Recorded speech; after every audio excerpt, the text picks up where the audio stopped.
Hello students, आज हम class plus two का यूनिट 1 का चैप्टर 5 कैपेसिटर शुरू करने जा रहे हैं। और आज हम वैसे ओवरऑल लेक्चर 14 कर रहे हैं, बट इस चैप्टर का फर्स्ट लेक्चर यही है। तो इसमें स्टार्टिंग होती है चैप्टर की कंडक्टर एंड इंसुलेटर से। कंडक्टर एंड इंसुलेटर्स आपने पहले भी पढ़ा होगा। कंडक्टर्स कौन से होते हैं? जो अपने में से करंट पास करने देते हैं उनको कंडक्टर्स कहते हैं, और इंसुलेटर्स वो होते हैं जो अपने में से करंट पास होने नहीं देते, उनको हम इंसुलेटर्स कहते हैं। अब हम यहाँ पे कंडक्टर के बारे में ब्रीफ में पढ़ेंगे कि कंडक्टर अगर अपने आप में से करंट पास होने देते हैं तो उसका कारण क्या है, रीज़न उसका, और इंसुलेटर क्यों नहीं अपने में से करंट पास होने देते, उसके रीज़न के बारे में पढ़ेंगे। तो स्टार्टिंग में कह रहे हैं the carrier of current in metals are free electron. Metals जो हैं, आपने देखा होगा, जो मेटल्स होते हैं वो गुड कंडक्टर ऑफ इलेक्ट्रिसिटी होते हैं, इसीलिए जो हमारी वायर्स होती हैं या हमारे जितने भी इलेक्ट्रिकल इक्विपमेंट्स होते हैं वो मेटल से बने होते हैं। तो कह रहे हैं जो मेटल्स होते हैं वो क्या होते हैं, कैरियर्स ऑफ करंट होते हैं, क्योंकि इनके पास फ्री इलेक्ट्रॉन्स पाए जाते हैं। आपने देखा होगा मेटल्स के पास उनके आउटर मोस्ट शेल में 1, 2 या 3 इलेक्ट्रॉन्स होते हैं, और नॉन मेटल्स जो होते हैं उनके आउटर मोस्ट शेल में 5, 6 या 7 इलेक्ट्रॉन्स पाए जाते हैं। The element in which the valence shell is filled less than half are found to be good conductors. Elements वो एलिमेंट जिनके वेलेंस शेल होता है, मतलब किसी भी आउटर मोस्ट शेल, किसी भी एटम का जो आउटर मोस्ट शेल होता है उसको वेलेंस शेल कहा जाता है। अगर उनका जो वेलेंस शेल है वो हाफ से कम फिल्ड है, इसका मतलब कि जो वो एलिमेंट होगा वो क्या होगा, गुड कंडक्टर होगा। फॉर एग्जाम्पल, कोई भी जो वेलेंस शेल, जो भी शेल होता है उसकी मैक्सिमम कैपेसिटी 8 की है, 8 का हाफ है 4। अगर कोई ऐसा मेटल है या एलिमेंट है जिसके आउटर मोस्ट शेल में 4 से लेस इलेक्ट्रॉन है, इट मीन्स कि वो गुड कंडक्टर होगा। फॉर एग्जाम्पल, इन मेटल्स जैसे कि कॉपर, एल्यूमिनियम, सिल्वर एक्सेट्रा में जो वेलेंस शेल होता है एल्यूमिनियम के में 3 होता है, और कह रहे 3 होते हैं या फिर उससे भी लेस इलेक्ट्रॉन होते हैं, तो फिर वो क्या है, गुड कंडक्टर्स हैं। और बोल रहे हैं since atom has tendency to have filled valence shell, the valence electron are free to move through the metal lattice randomly different direction. Since कहते हैं एटम के पास टेंडेंसी होती है कि वो अपने वैलेंस शेल को फिल कर ले, तो इसके जो वैलेंस में जो इलेक्ट्रॉन होते हैं, मतलब आउटर मोस्ट शेल के जो इलेक्ट्रॉन्स होते हैं वो फ्रीली रैंडमली इधर उधर घूमते रहते हैं मेटल्स के अंदर ही, बट रैंडमली डिफरेंट डायरेक्शंस में मूव करते रहते हैं, और जो उनकी एवरेज वेलोसिटी होगी वो 0 होती है। The average velocity of free electron in a metal is 0। उनकी जो एवरेज वेलोसिटी होती है वो 0 होती है। बट जब हम क्या करते हैं, एक्सटर्नल इलेक्ट्रिक फील्ड अप्लाई करते हैं across the 2 end of metals के एंड पे जब हम क्या करते हैं, इलेक्ट्रिक फील्ड अप्लाई करते हैं, तो जो फ्री इलेक्ट्रॉन्स होते हैं जो रैंडमली इधर उधर घूम रहे थे पहले, उन पे एक फोर्स लगती है, और वो क्या होता है, जिस डायरेक्शन में क्या होता है फोर्स लगती है उसके ऑपोजिट डायरेक्शन में मूव करना स्टार्ट हो जाते हैं।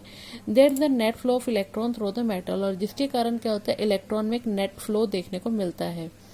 एग्जाम्पल के लिए बता दूं, सपोज करो आपके पास कोई भी कंडक्टर है, यहाँ पे कोई भी ऐसे कंडक्टर ले लो, इसके पास पहले फ्री इलेक्ट्रॉन इधर उधर घूम रहे थे, बट जब हमने इस कंडक्टर को क्या है, इलेक्ट्रिक फील्ड अप्लाई किया इसमें, तो ये हो गया पॉजिटिव, और करंट की डायरेक्शन पॉजिटिव टू नेगेटिव होती है, तो जो इलेक्ट्रॉन्स होंगे वो क्या करेंगे, अगेंस्ट अप्लाइड इलेक्ट्रिक फील्ड के मूव करना स्टार्ट हो जाएंगे। As the strength of applied electric field is increase, जैसे जैसे आप क्या करोगे, इलेक्ट्रिक फील्ड की स्ट्रेंथ बढ़ाओगे, ज़्यादा से ज़्यादा इलेक्ट्रॉन जो होंगे वो क्या होंगे, मेटल्स में से मोर ट्रैवल करना शुरू कर देंगे, और इसीलिए क्या होता है, मेटल्स को कंडक्टर कहा जाता है। जितना ज़्यादा इलेक्ट्रिक फील्ड स्ट्रेंथ होगी उतना ही ज़्यादा जो इलेक्ट्रॉन्स होंगे वो मूव करेंगे, और उसके कारण क्या होगा, जो ज़्यादा करंट उसमें से पास होगा कंडक्टर में से। Materials that do not have free electron in them and are unable to conduct electricity are termed as insulators. Material जिनके पास फ्री इलेक्ट्रॉन्स नहीं होते हैं और वो इलेक्ट्रिसिटी कंडक्ट नहीं करते हैं, उनको हम बोलते हैं insulator. An insulator behave in following veg, insulator क्या है, फॉलोइंग वेज की तरह बिहेव करते हैं। ऐसा नहीं है इंसुलेटर्स के पास जो है फ्री इलेक्ट्रॉन्स नहीं होते हैं, उनके पास फ्री इलेक्ट्रॉन्स होते हैं, बट इलेक्ट्रॉन्स को भी रैंडमली मूव कराने के लिए एनर्जी चाहिए होती है। इनमें large number of valence electron होते हैं, तो लार्ज एनर्जी ये प्रोवाइड नहीं कर पाते, तो इलेक्ट्रिसिटी कंडक्ट नहीं करते हैं। इंसुलेटर जो है वो फॉलोइंग वे से बिहेव करता है, जैसे कि it may not conduct electricity through it and such is called insulator. ये अपने में से इलेक्ट्रिसिटी कंडक्ट नहीं करेगा तो ये इंसुलेटर कहलाएगा। It may not conduct electricity through it but on apply electric field induce charge are produce on its faces. ये इलेक्ट्रिसिटी कंडक्ट नहीं करेगा बट जब हम इलेक्ट्रिक फील्ड अप्लाई करेंगे तो इंड्यूस चार्ज मतलब कि क्या होगा, एक टेम्परेरी चार्ज प्रोड्यूस होगा इसके फेसेस पे, मतलब जो एजेस होंगे वहाँ पे एक टेम्परेरी चार्ज प्रोड्यूस होगा। और इस तरह के इंसुलेटर जिसमें इस तरह की प्रॉपर्टी देखने को मिलती है उसको हम डाई इलेक्ट्रिक बोलते हैं। The valence electron in atom of dielectric are tightly bound to their nuclei। जो वैलेंस इलेक्ट्रॉन होते हैं डाइलेक्ट्रिक में वो क्या होते हैं, टाइटली बाउंड होते हैं न्यूक्लियस के साथ और वो ऑर्डिनरी एक दूसरे से डिटैच नहीं होते, अपने आप को क्या न्यूक्लियस से डिटैच नहीं कर पाते हैं। नेक्स्ट है कैपेसिटर एंड कैपेसिटेंस। कैपेसिटर एक ऐसा डिवाइस होता है जिसको हम लोग क्या करते हैं, large quantity of electric charge, जिसमें हम लोग क्या है जो लार्ज क्वांटिटी का इलेक्ट्रिक चार्ज होता है उसको स्टोर करके रखते हैं, उसको हम बोलते हैं कैपेसिटर। जो कंडक्टर होता है वो भी क्या करता है, वो स्मॉल अमाउंट का चार्ज स्टोर करके रखता है तो उसकी जो कैपेसिटेंस होती है स्मॉल होती है। अगर आपने लार्ज अमाउंट के चार्ज को क्या करना है, स्टोर करवाना है, तो आप दो छोटे छोटे जो कंडक्टर्स होते हैं उनको अरेंज करते हो और वो क्या बनता है, फिर कैपेसिटर बनता है। To store a large amount of charge two conductor, दो कंडक्टर्स को अरेंज किया जाता है और उनको कैपेसिटर के फॉर्म में बनाया जाता है। दस a capacitor possesses a large capacitance, तो कैपेसिटर की जो कैपेसिटेंस होती है वो ज़्यादा होती है, करंट स्टोरिंग पावर ज़्यादा होती है। To store charge and that too in small space, बहुत कम जगह पे बहुत ज़्यादा चार्ज को स्टोर कर सकते हैं जो कैपेसिटर होते हैं। कैपेसिटर में क्या होता है, दो कोई भी मेटालिक कंडक्टर को हम लोग क्या करते हैं, अरेंज करते हैं, जिनमें से एक को अर्थ किया जाता है और दूसरे में एबिलिटी होती है कि वो अपने अंदर चार्ज को स्टोर करता है। An arrangement of two metallic conductors so that when one conductor is connected to the earth, an arrangement of two metallic conductor so that अगर one conductor को आप कनेक्ट करें अर्थ के साथ तो जो अदर कंडक्टर है उसमें एबिलिटी होनी चाहिए चार्ज को स्टोर करने की, तो उसको हम बोलते हैं कैपेसिटर। जो इंसुलेटिंग मीडियम होता है दोनों प्लेट्स के बीच में, इस जो इंसुलेटिंग मीडियम है इसको हम बोलते हैं डाई इलेक्ट्रिक।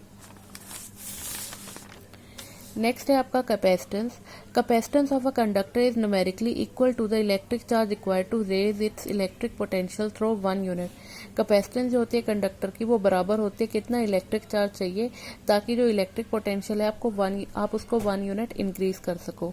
कितना आपको इलेक्ट्रिक चार्ज चाहिए ताकि आप इलेक्ट्रिक पोटेंशियल को 1 यूनिट इंक्रीज कर सको, उसको हम बोलते हैं कैपेसिटेंस। और यूनिट जो होते हैं कैपेसिटेंस के वो होते हैं फैरेड। 1 फैरेड किसके बराबर होता है, 1 coulomb upon 1 volt, electric charge upon electric potential. Charge upon potential तो 1 कूलम अपॉन 1 वोल्ट, तो यह आ जाएगा 1 कूलम वोल्ट इनवर्स या फिर 1 CV inverse. A conductor is said to have a capacitance of 1 farad. Conductor में कब होगी कैपेसिटेंस 1 फैरेड की, जब 1 कूलम का चार्ज क्या करेगा, रेस करेगा इलेक्ट्रिक पोटेंशियल को 1 वोल्ट ऊंचा। अगर 1 कूलम का charge electric potential 1 volt raise कर रहा है तो उस केस में जो आपकी कैपेसिटेंस होगी वो कितनी होगी, 1 फैरेड होगी। स्मॉलर यूनिट जो होते हैं कैपेसिटेंस के वो है 1 माइक्रो फैरेड, म्यू एफ, इसका सिंबल है म्यू, और ये फैरेड का एफ वो किसके बराबर होता है, 10⁻⁶ फैरेड के बराबर होता है। 1 माइक्रो फैरेड माइक्रो तो 2 बार माइक्रो का सिंबल ये म्यू एफ और इसकी वैल्यू होती है 10⁻12 फैरेड। तो 1 म्यू एफ को हम लोग क्या कहते हैं, 1 पिको फैरेड भी कहते हैं। पिको के लिए स्मॉल लेटर पी और फैरेड के लिए कैपिटल लेटर एफ। तो ये क्या होता है, unit of smaller unit of capacitance है माइक्रो फैरेड और पिको फैरेड।